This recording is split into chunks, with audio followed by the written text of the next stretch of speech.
اللہ الرحمن الرحیم۔ حضور صلی اللہ علیہ وسلم ہر بیوی کے پاس ایک دن رہتے، باقی ازواج مطہرات البتہ باری باری زوجہ کے پاس اکٹھی ہو جاتی۔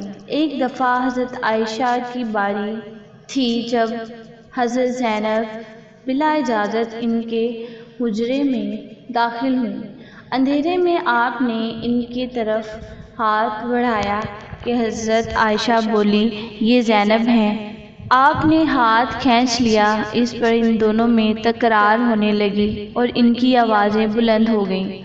ادھر نماز کھڑی ہونے لگی تو حضرت ابوبکر نے آپ کو بلایا۔ حضرت عائشہ بولی، ابھی نماز ادا کرنے کے بعد میرے والد مجھے خوب ڈانٹیں گے۔ ایسا ہی ہوا، حضرت ابوبکر نے انہیں سختی سے ڈانٹا، تم حضرت محمد صلی اللہ علیہ وسلم کے سامنے اس طرح بولتی ہو۔ ایک بار رسول اللہ صلی اللہ علیہ وسلم حضرت عائشہ کے پاس آئے تو انہوں نے پوچھا، آج کہاں رہے؟ فرمایا، اے حمیرہ ام سلمہ کے پاس تھا۔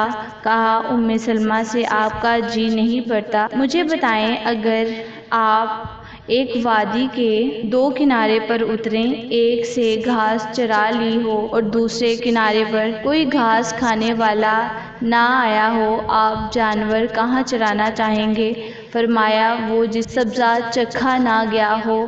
میں آپ کی دوسری عورتوں کی طرح نہیں، میرے علاوہ ہر عورت دوسرے مرد کے پاس رہی ہے۔ حضور صلی اللہ علیہ وسلم مسکرا دیے۔ شاہ روم مقوقس نے رسول اللہ صلی اللہ علیہ وسلم کو ایک موتی باندھی ہدیہ کی۔ حضرت عائشہ کہتی ہیں کہ وہ حاملہ ہوئی تو مجھے پریشانی لگ گئی۔ ابراہیم کی ولادت ہوئی لیکن ماریا کو دودھ نہ آتا تھا۔ آپ نے بچے کے لیے دودھ دینے والی بھیڑ خریدی جس کا دودھ پی کر وہ موٹا اور سرخ سفید ہو گیا۔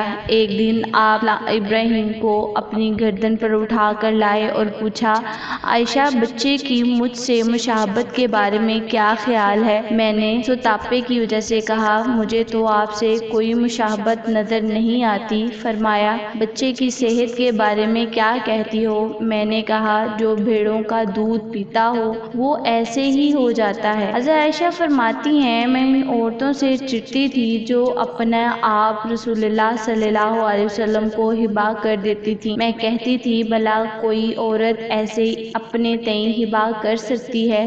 جب اللہ تعالیٰ نے یہ آیت اتاری، اے نبی اپنی بیویوں میں جس کو چاہیں الگ رکھیں اور جسے چاہیں اپنے پاس رکھیں اور جسے چاہیں الگ کرنے کے بعد واپس بلا لیں، اس میں کوئی بھی حرج نہیں۔ تو میں نے کہا، مجھے لگتا ہے آپ کا رب آپ کی خواہش پوری کرنے میں جلدی کرتا ہے۔ ابن حجر کہتے ہیں، کئی صحابیات نے اپنی جان رسول اللہ صلی اللہ علیہ وسلم کو بخشی مگر آپ کسی ایک کو نکاح میں نہ لائے کیونکہ یہ آپ کے منشا پر موقوف تھا، بشرطِ یہ کہ نبی صلی اللہ علیہ وسلم اس کو اپنے نکاح میں لانا چاہیں۔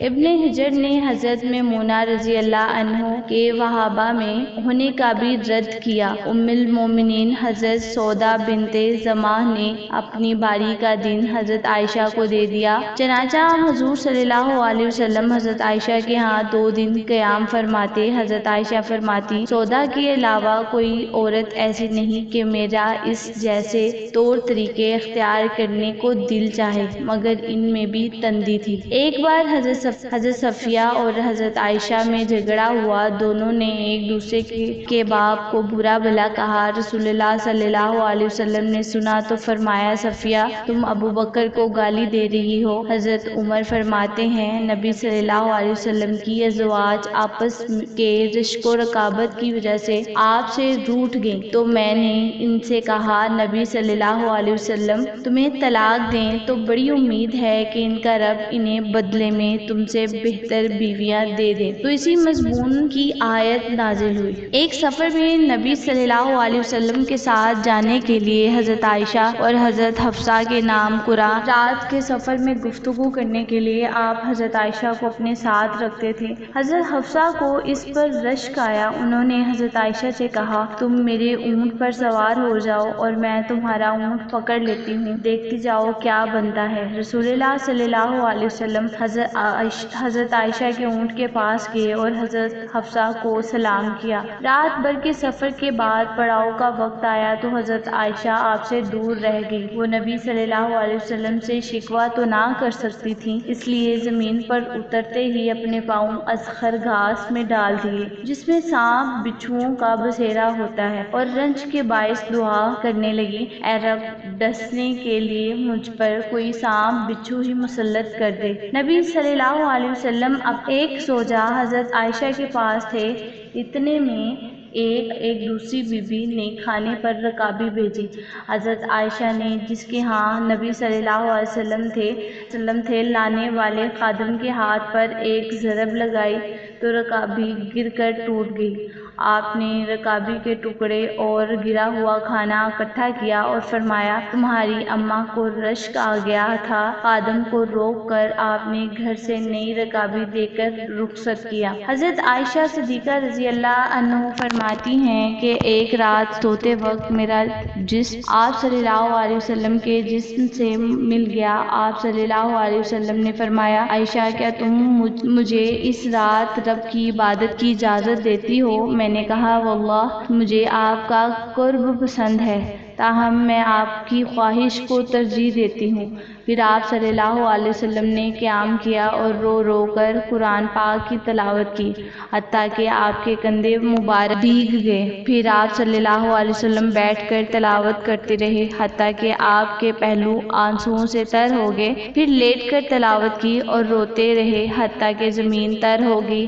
آپ صلی اللہ علیہ وسلم کے پاس جب حضرت بلال رضی اللہ عنہ آئے تو انہوں نے کہا، یا رسول اللہ، میرے والدین آپ پر قربان، کیا اللہ تعالیٰ نے آپ کے آئندہ اور گزشتہ کے تمام گناہ معاف نہیں کر دیے؟ فرمایا، بلال، پھر میں شکر گزار بندہ نہ بنوں؟ اللہ تعالیٰ نے مجھ پر اس رات یہ آیت نازل فرمائی، یعنی آسمان و زمین کی پیدائش میں، دن رات کی گردش میں اہل عقل کے لیے نشانیاں ہیں، جو اللہ کا ذکر کھڑے بیٹھے اور لیٹے ہر حال میں بجا لاتے ہیں، اور وہ زمین و آسمان کی پیدائش پر غور و فکر کرتے ہیں اور کہتے ہیں، اے ہمارے پروردگار، تو نے یہ سب کچھ باطل پیدا نہیں کیا، تو پاک ہے، ہمیں آگ کے عذاب سے نجات عطا فرما۔ اللہ پاک ہمیں دین کی سمجھ نصیب فرمائے اور ہمارا خاتمہ ایمان پر فرمائے، آمین ثم آمین۔ ناظرین، کمنٹ باکس میں ایک بار صلی اللہ علیہ وسلم ضرور ٹائپ کریں۔